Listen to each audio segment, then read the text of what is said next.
Hello and welcome back to this week's episode of A Little Bit Unglamorous. I'm your host, Erica Renee, and I'm so happy to be with you this week. Can we just take a minute for, not the nails, for the lip gloss? Sorry, audio only listeners.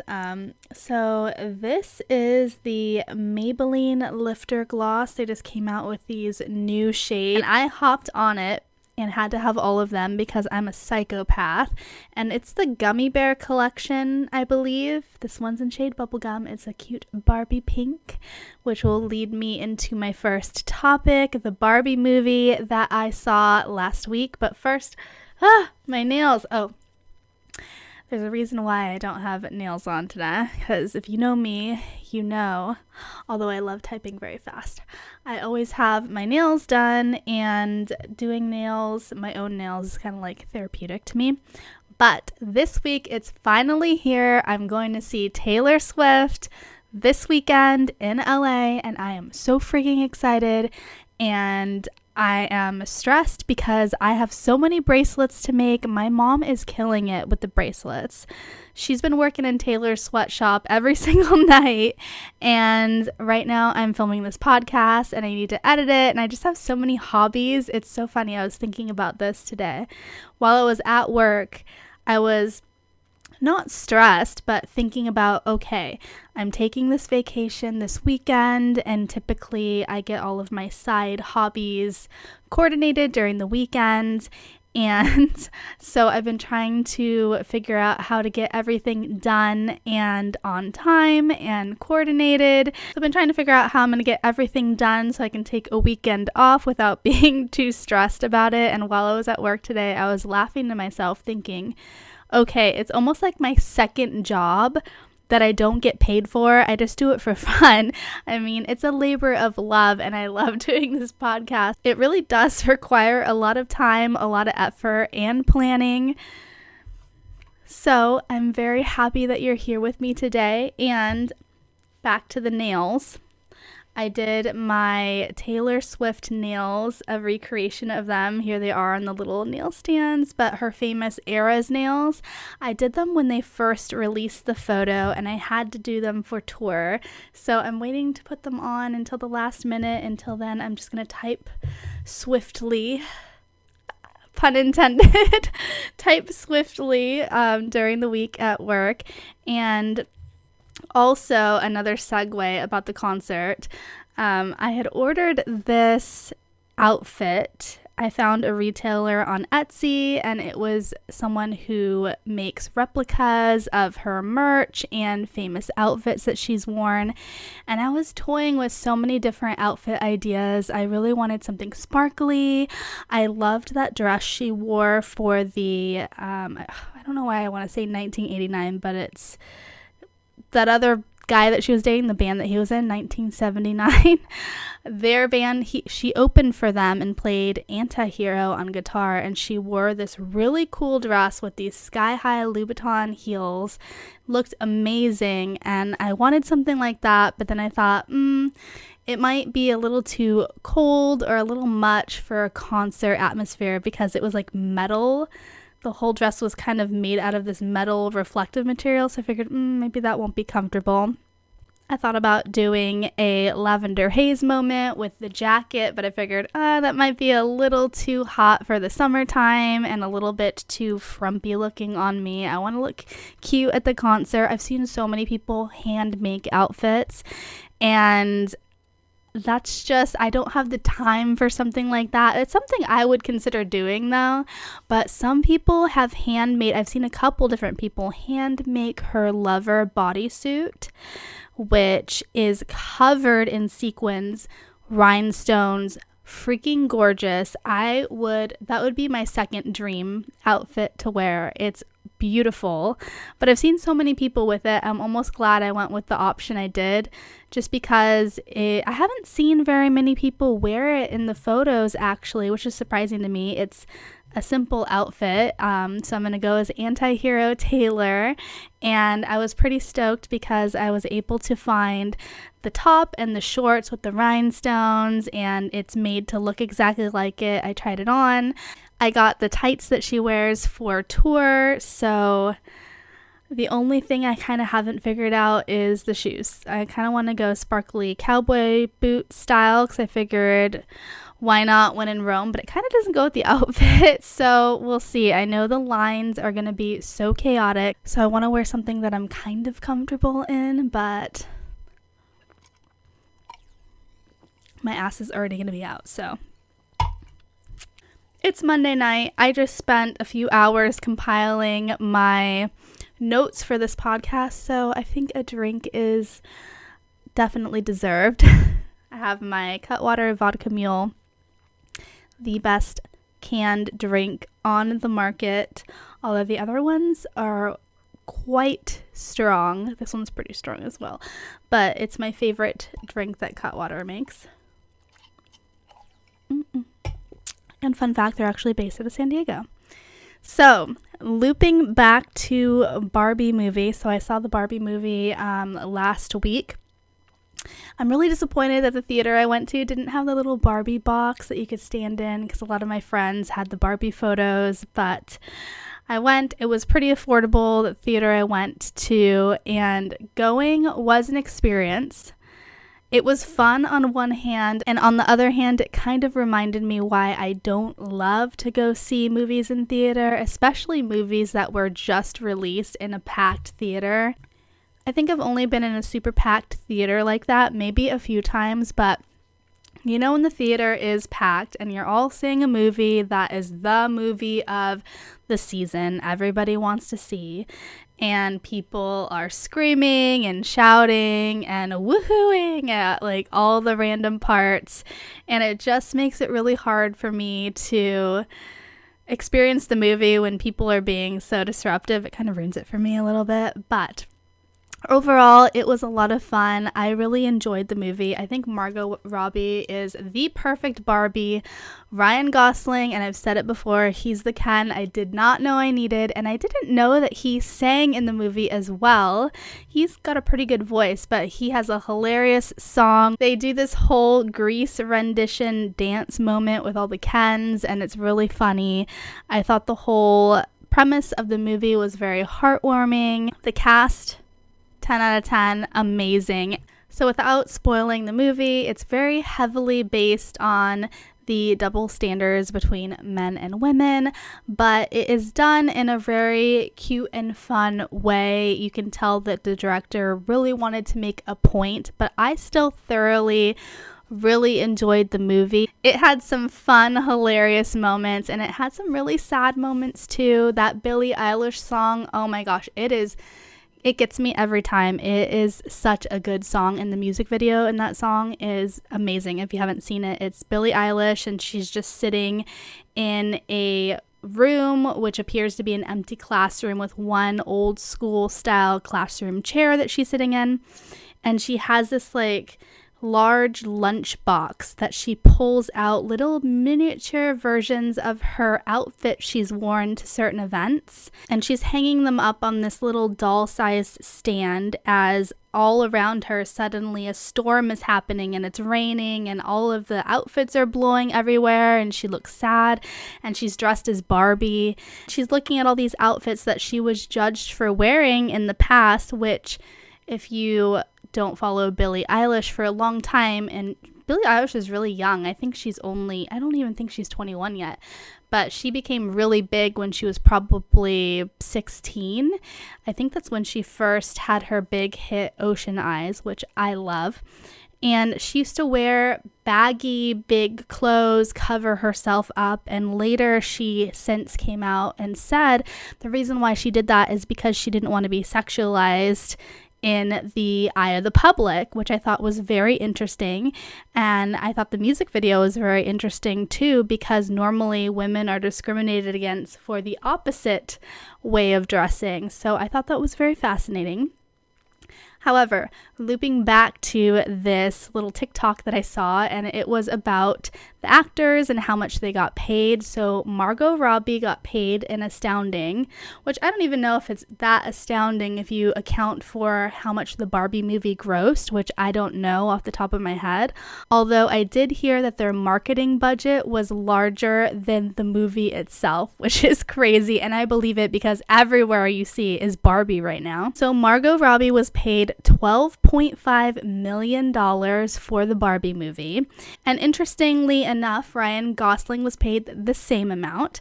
So Barbie being the main character and Ken being her sidekick, so to speak, I thought it was really interesting. It kind of brings up the topic of, are they both worth equal pay? Because Barbie is the name of the movie. She has the most screen time. Margot Robbie and Ryan Gosling are both really, really highly paid and sought after actors. So I think that the pay is justified. Ken had a lot of really complex scenes and moments too. That whole dance scene, he had a whole song. So I thought he was a really integral part of the movie. The next highest paid actor was Will Ferrell, who played Mattel's CEO, and he was paid $10 million for that role. He had a smaller part than both of them. But again, Will Ferrell is also a very prominent, well-known actor that everybody wants in their movies. The next actress is America Ferrera, which, to be honest, I did not recognize when I was first watching the movie. I was watching it thinking, wow, that girl looks so familiar, but I couldn't put my finger on it. She has had a transformation. She looks amazing. America Ferrera was in Sisterhood of the Traveling Pants. She was in Ugly Betty when she was so young, just starting out, I believe. But she looks phenomenal. She also played a pretty prominent part in the movie. She plays the mother character who works at Mattel, and she is one of the main characters. But interestingly enough, she was only reportedly paid $1 million. Only $1 million. I'll take it. Only $1 million. But considering that the other characters were paid such drastically more, so she had a pretty prominent part and was paid $1 million. Granted, America Ferrera, although I do know her name, she is a very famous actress, but I feel like her career trajectory is not the same of Margot Robbie and Ryan Gosling's. But it's just very interesting to look at the pay differences there, and you gotta really advocate for yourself. You gotta have a good publicist that fights for your pay. But then again, this is one of the movies that is the movie of the season, and I have no doubt that having her step back into the limelight in this movie will get her other roles. And people were also saying they know how highly sought after all of these parts were, so if you were to decline it, someone else is eager and willing to step in. This cast was star-studded. They even had Dua Lipa, who played like Barbie mermaid, and John Cena was her Barbie husband, or her Ken mermaid, which I thought was really hilarious. And one person I am shocked was not in the Barbie movie, and I saw this online and I completely agree.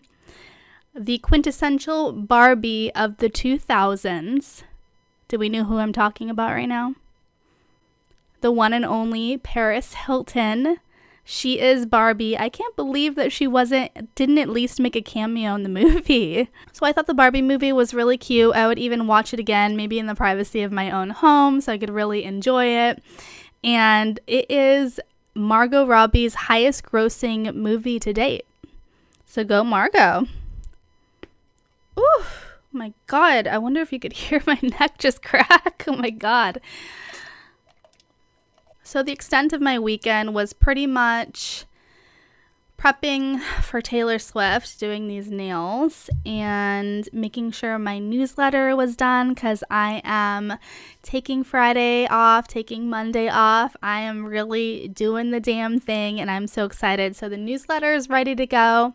If you've subscribed, thank you so much. If you haven't, I will put the link below. There's some fun Swiftie stuff in it this week, and I really do enjoy putting it together. It's like the podcast. I can talk about all of my favorite celebrity gossip stuff, things that I just want to talk somebody's ear off about that are silly. And the newsletter is more beauty, lifestyle tips, and recipes and traveling, and really it's just getting started, so I'm really excited to see where it goes. I've really just been expanding my hobbies as of late, so I have so many things written down that I want to do, and I'm really excited that I'm implementing at least a couple of them, and I've been doing so well at keeping to my schedule, so I'm really proud of myself. One semi-serious thing that I want to touch on before I get into pop culture, and it's something that I was actually listening to my favorite podcasts, The Sip with Lizzie Gordon and Rylan Adams, and Lizzie was talking about how she happened to witness somebody be in an emergency situation. I think it was an elderly man who needed 911 called, and she was able to get into his phone and access his emergency contacts. And I personally did not have any emergency contacts set up in my phone. And iPhone has this really cool feature, so some of you may know this because you've accidentally dialed 911 like me, but it has an SOS feature. And even the newer iPhones also have crash detection. So if you are in a car accident and you have a designated emergency contact, it will actually send a text to that person with your location, which I think is very smart. So if you manually click the button for SOS, it'll send them a text with your location, and also if your phone detects that you've been in a car accident, which I think is awesome. So you can access somebody's emergency contact information on their phone without having their password, because many people have passwords on their phones these days, myself included, and I'm going to show you how to do that. So I don't have my phone with me because I am filming with it, but if you would like to access an emergency contact on your phone, you just press and hold the side and volume buttons together. The SOS screen will come up. So I just set mine up last night. I figured, hey, it's better to have one than to not have it set up and not be in a situation where you wish you had. So mom, you're my emergency contact. Second, I was just talking to my mom maybe 2 weeks ago about if you're ever in an emergency situation, and this is something you would never think of. It's one of those silly little things. It doesn't help you in any way, but you figure, hey, you're already in this terrible situation, right? Right. Why make it worse by having disgusting panties? Think about it. You're in a car accident or whatever, and the EMT has to cut off your pants, and you have those nasty period-stained panties on. Always wear matching underwear set, because if you're in a situation, the last thing you want is it for it to be 20 times worse. At least... Moral of the story, wear matching underwear. Okay, we're moving on to pop culture. So I have a hot take of the week, and I'm not talking about the weather right now because I am marinating in my own apartment. As always, I have the fan off because I don't want the feedback. So my hot take of the week is about Selena Gomez and her friend / kidney donor Francia Rosia. So if you didn't know, back in 2017, Selena Gomez received a kidney transplant. She was on the donor list, and her friend Francia, who is also an actress, she agreed to get tested and was a match for her. So she agreed to donate her kidney to Selena, which is amazing. Selena Gomez credits her for saving her life. And if you didn't know, Selena Gomez has lupus. So because of complications with her autoimmune disease, she did have damage to her kidneys and she needed a transplant. So Selena gave an interview saying that she never felt welcomed in the celebrity community. She always felt like an outsider, and she stated that she doesn't really have very many celebrity friends, and stated that Taylor Swift was one of her first and only friends in the celebrity realm. And Francia is also an actress. This interview was given after her kidney was donated, and they were good friends, very good friends, I would say, if she was willing to donate a kidney to her. And Francia went to social media and commented one word, interesting. which is fair. So news started to speculate that there was a rift between them and that they were no longer friends. Now, I do believe Francia's father gave a statement to the media which kind of fueled this fire. And he said, and I quote, "Love, money, and fame changes the whole world, including Selena," he said in an interview in May 2023. And he said, "There's a difference when Selena is drinking." Basically alluding to the fact that she drinks a lot and was abusing this kidney that his daughter had donated to her. He then further stated that his daughter was hurt by Selena's drinking habits after the kidney procedure. Recently, it was Francia's birthday, and I guess Selena gave her a shout out on Instagram and put up a bunch of photos of them and said, "Happiest of birthdays to this special human being. No matter where life takes us, I love you." So Francia was asked about this post, obviously, and this beef that they had, and she had stated there was no falling out, no beef, no bad blood between them. However, it's clear that they're not really as friendly as they used to be. And here's my hot take.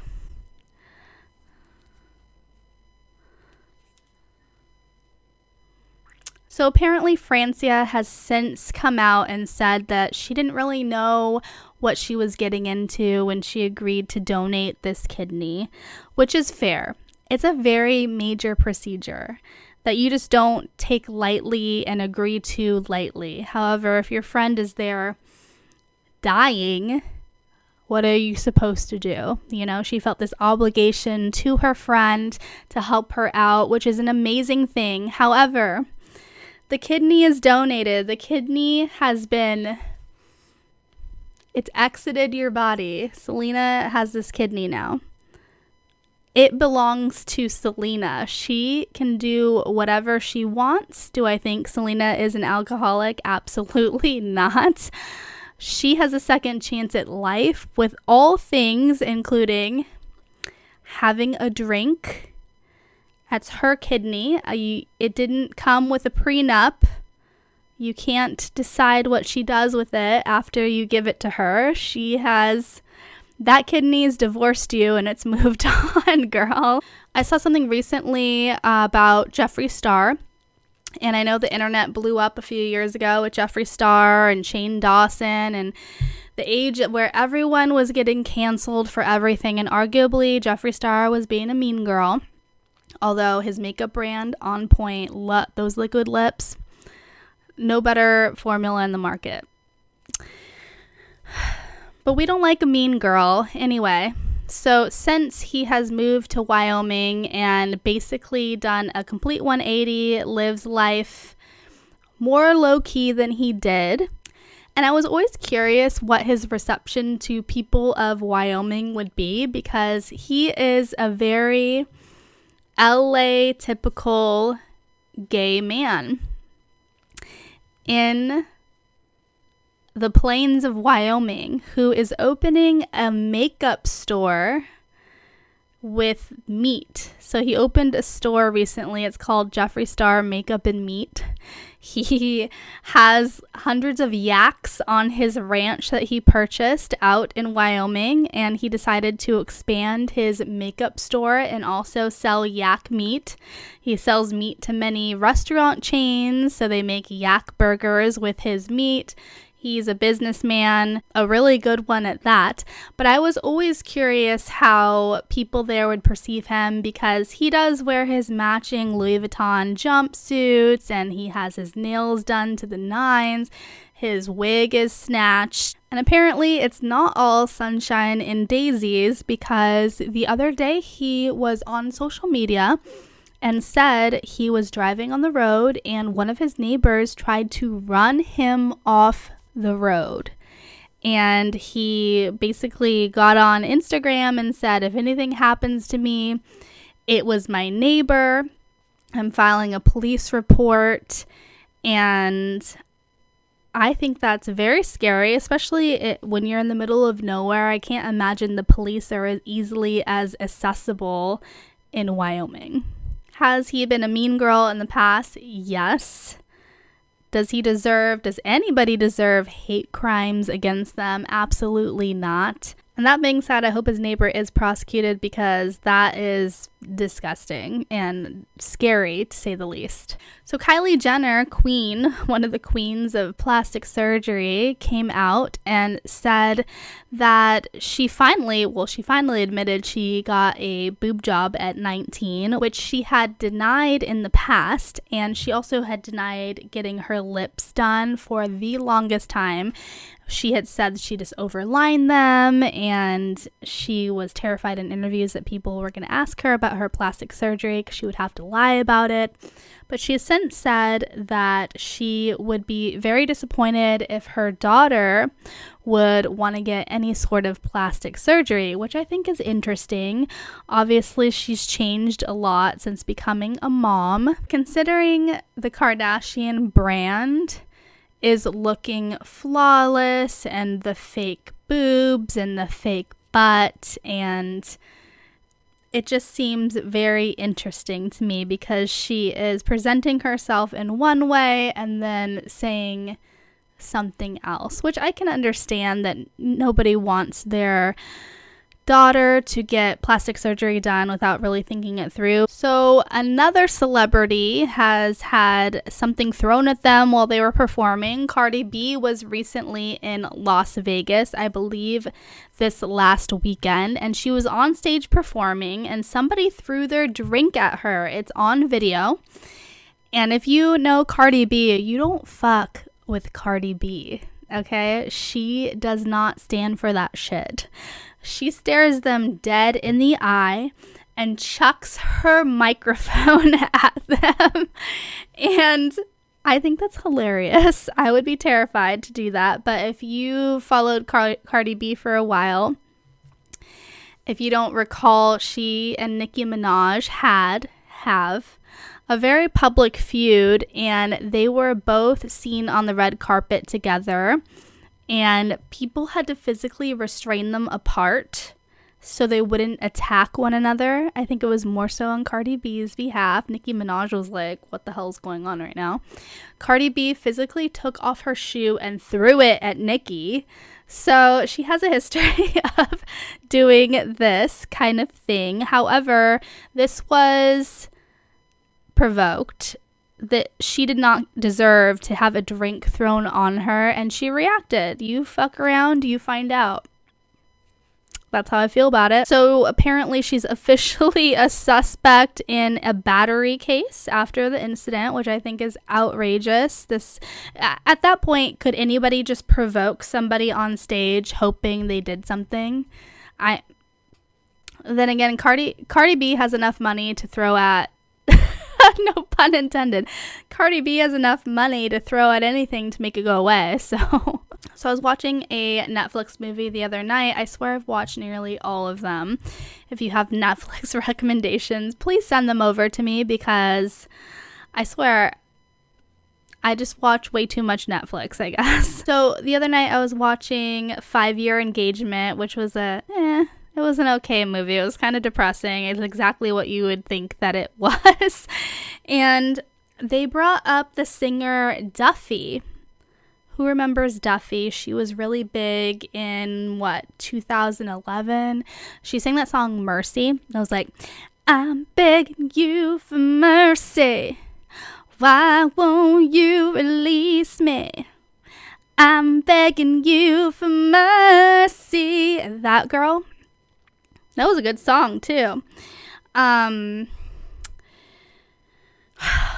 This is kind of looping into a slightly sadder story, but so she kind of left the public eye after she had that major hit. She was on top of the world, and I thought she was so adorable. And she came out with a statement recently on her blog, her website. I think it's called Duffy Writes, her official website.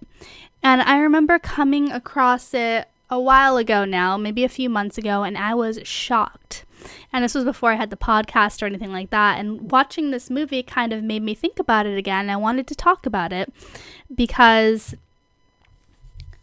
This was something that she kept private for over 10 years, and it was a very scary story. She wrote about how the reason why she left the limelight is because about 10 years ago now, at her birthday, she was abducted by somebody that she knew, who she does not reveal who it is to this day. She was abducted, assaulted, and drugged. This person flew her to a foreign country. Okay, so my video just stopped recording because my iPhone was full of storage at the worst time possible. Literally, I'm going to see Taylor Swift this weekend. My iPhone cannot be full. Worst nightmare. Anyway, I was saying about Duffy. The only reason why she thought that she was able to escape is because when this person decided to fly her back to the United States, she kind of came out of her drug-induced state, and she thinks that the drugs that they put her on were maybe not as readily available here. Tragic story, crazy, mind-boggling. I was also watching another Netflix show with my boyfriend a few months ago about Lori Vallow. She had a Netflix documentary about her. She was convicted of killing her 2 children. One was a teenager and one was a few years old. And we came across it on Netflix and were watching it. Just couldn't believe this story. Lo and behold, she was on trial right now, and she was actually just sentenced and found guilty of their murders. And she is completely psychotic. The whole premise of her justifying why she did it was because God called her to, and she could see a certain light within people, and some of them were evil and some of them were good. And if you were rated on a scale too evil, that you needed to go. And she used that as her justification, and to this day she never actually admitted to what she has done. However, when she gave her statement, she said that her children have spoken to her from the afterlife and that they're happy. Absolutely bonkers. You gotta watch this documentary. It's on Netflix. I think it's called My Evil Mother or something like that. Absolutely bonkers. Moving on to some more celebrity sad news. I'm sorry, but I thought this was interesting. I didn't know this, but Kelly Pickler's husband passed away very recently in February of this year, 2023. I had no idea. Who remembers their reality show that they had? It was called I Love Kelly Pickler, and it was right after they got married, I think in 2011, and he co-starred on the show with her. But apparently he took his own life in their house, and I cannot imagine how traumatizing that would be. Hello, Erica from the future here, editing this podcast. So my camera cut out again, and the clip goes into the next segment very awkwardly and abruptly, and I didn't mean to not shed proper light on the Kelly Pickler situation, but what I was saying was it's very tragic, and I hope she's doing well, and I can't imagine how hard that must be for her. So I'm going to transition into the next clip, but I just wanted to address that because it came across very awkward as I was editing. So this week in You're Old, I'm thinking about making that a new segment, but I read something this week and I was like mind blown. So do you remember that little boy from Love Actually? That was one of my favorite movies in like 2008. I think I actually stole the DVD from one of my friends. So the little boy, his name is Thomas Brody Sangster. He is 33 years old and he's engaged. Even weirder, he's engaged to Tallulah Riley, who's 37, and she was previously married to Elon Musk, not once, but twice. So bizarre. Okay. I want to touch on some Kardashian news, and then I'm going to round up with a follow-up to my Ariana Grande scandal, and then we're going to wrap this up because for the first time ever, I'm having difficulty with filming too long, apparently. My iPhone decided that it needed to have full storage at the worst possible week ever. But this week in Kardashian news, I read an article about Khloe Kardashian and how she let Tristan move in with him. Tristan and his youngest brother moved in with her after his mom died, and apparently his roof caved in because California had a lot of rain recently, which, boo-hoo, Tristan. Sorry your roof caved in. If you cheated on me publicly more times than I can count, and while I was 9 months pregnant, your ass is not staying in my house. I don't care if you're my baby daddy. You're out on the street. Sorry about it. Khloe has way too big of a heart. She is way too forgiving. I totally understand where she's coming from in doing all of this. She has multiple children with him now, but I really think Khloe deserves somebody that's not a piece of shit. I was watching the Kardashians for many seasons, and I'm pretty certain almost every relationship has done her dirty. This poor girl, what did she do to deserve this? I feel like she really needs to find somebody nice. Tristan doesn't deserve her. He doesn't deserve any of that. And what's even more gross is Lamar Odom, who was her husband before that, who also did her very wrong. He was found passed out in a brothel, publicly said that he would want to win her back. Gross. Bye. Both of you losers need to leave, and she needs to find somebody that's worth her time. Another weird turn of events. Who remembers the dress that broke the internet back in 2015? It was this dress that people were debating if it was gold and white or blue or something. I saw an article yesterday that said the husband behind the dress that broke the internet is charged with attempted murder of his wife. So that's lovely. First of all, the photo was grainy. It was like this webcam first ever photo taken footage. Second, the photo was hideous, so it doesn't even matter what color it was. But I thought that was a very strange follow-up to that internet phenomenon. Lastly, we're going to follow up on the Ariana Grande drama. So news broke a few weeks ago that she's starting to date her co-star of Wicked, who had a family, and apparently his wife was completely blindsided, had no idea they had this baby together that they just had, and I think they had been together a decade maybe, and he up and decided to dump his family for Ariana Grande, which is horrifying. And of course I wanted to give them the benefit of the doubt. I thought, you know what, maybe they had both been separated for long and media just didn't know it, but it turns out that she had no idea that he was basically ditching their family. Some girl on TikTok came out with her version of a story saying that Ariana Grande stole her boyfriend in 2010. And this woman is a TikToker / smaller musician, a micro influencer, if you will. And she had a very interesting story to tell. I perused it and I read through all of it briefly, but basically the gist is she was dating a guy who was older than her around the time where Victorious was becoming popular, which was a Disney show that Ariana Grande starred in. Well, actually, she wasn't the star. Victoria Justice was the star, and Ariana Grande was in it at the time, and it was before she was this big pop star.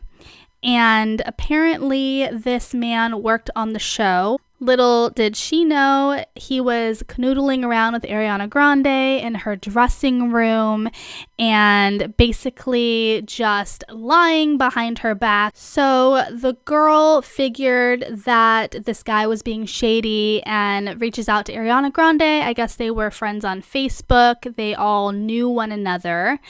And she says, hey, I don't know if you know this, but while I was dating so-and-so while they were trying to hook up with you. And Ariana Grande straight up blocks this girl, doesn't say anything, and then continues to date the boy afterwards. So this girl came out and she made a TikTok basically saying when karma exposes Ariana Grande for stealing your boyfriend in 2010. Wow, what do you think about that? It definitely shows a history of just girl code. You don't do that. If anything, you help a fellow girl out and let them know when their man is doing them wrong. That's not cool.